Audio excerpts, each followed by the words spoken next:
ဇလန်းအစမှာတော့ကိုလန်လို့ခေါ်တဲ့ရုပ်ချောလုံးနဲ့ကောင်းလေးတစ်ယောက်နဲ့မိတ်ဆက်ပေးခြင်းပါတယ်သူ့ရဲ့ထူးခြားချက်ကတော့မိန်းကလေးတစ်ယောက်ကသာသူ့မျက်နှာကိုမြင်လိုက်ရရင်အသေးလဲချစ်မိသွားတတ်တာပါပဲဒါကြောင့်လဲသူဟာအမြဲတမ်းမျက်နှာဖုံးကွယ်ထားရပြီးအချိန်တော်များများကိုအိမ်ထဲမှာပဲအထီးကျန်စွာဖြတ်တန်းနေရပါတယ်သူဟာရုပ်ရည်ချုံမောလှပတဲ့မော့စ်မီတာစုရဲ့အငယ်ဆုံးသားပေါ့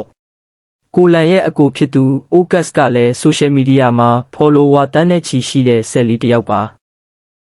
သူ့ရဲ့ဖခင်ပါကာကလည်းငယ်စဉ်ကမိန်းကလေးယောက်120နဲ့တွဲခဲ့ဘူးတဲ့အထိနာမည်ကြီးခဲ့သူပေါ့ဒါပေမဲ့ကိုလန်ကတော့သူတို့နဲ့မတူပါဘူးသူကတော့သူ့ရုပ်ရည်ထက်စိတ်သဘောထားကိုကြည့်ပြီးချစ်မဲ့လက်တွဲဖော်မျိုးကိုပဲအလိုရှိနေတာပါကိုလန်အိမ်ထဲမှာပဲအောင်းနေတာကိုစိုးရိမ်တဲ့မိသားစုဝင်တွေကအစီအစဉ်တစ်ခုဆွဲပါတယ်အိမ်မှာပဲစာတင်နေရတဲ့ကိုလန်ကိုကြောင်းတက်စေချင်တာကြောင့်မိသားစုစီးပွားရေးပြက်နေတဲ့အောင်ဟန်ဆောင်လိုက်ကြပါတယ်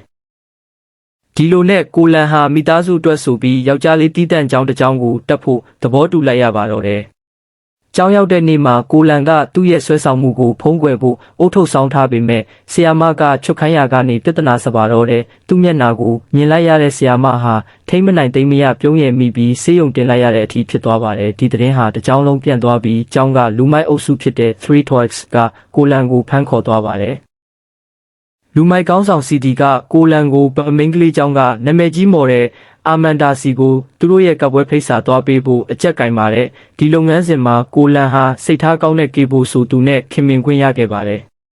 နောက်ပိုင်းမှာကိုလန်ဟာသူ့ရဲ့ဆွဲဆောင်မှုကြောင့်တကမ္ဘာလုံးကတည်သွားတဲ့အထိနာမည်ကြီးလာပါတယ်ဒါပေမဲ့သူတကယ်ချစ်မိသွားတာကတော့သူ့ရုပ်ရည်အပေါ်ဘာခံစားချက်မှမရှိတဲ့ရေးဆိုတဲ့မိန်းကလေးပါဝမ်းနည်းစရာကောင်းတာကသူ့တငယ်ချင်းကေပိုကလည်းရေးကိုချစ်နေတာပါပဲအချစ်နဲ့တန်ရောစင်ကြားမှာလမ်းမခဲ့တဲ့ကိုလန်ဟာကေဘိုနဲ့ရေးကိုခွဲဖို့အကြံစီတွေလုပ်ခဲ့မိပါတယ်။ဒါပေမဲ့နောက်ဆုံးမှာတော့တငယ်ချင်းပေါ်ထားတဲ့တန်ရောစင်ကြောင့်အမားကိုတိမြင်သွားပြီးသူတို့နှစ်ဦးပြန်လည်ဆုံစည်းနိုင်အောင်ကူညီပေးခဲ့ပါတယ်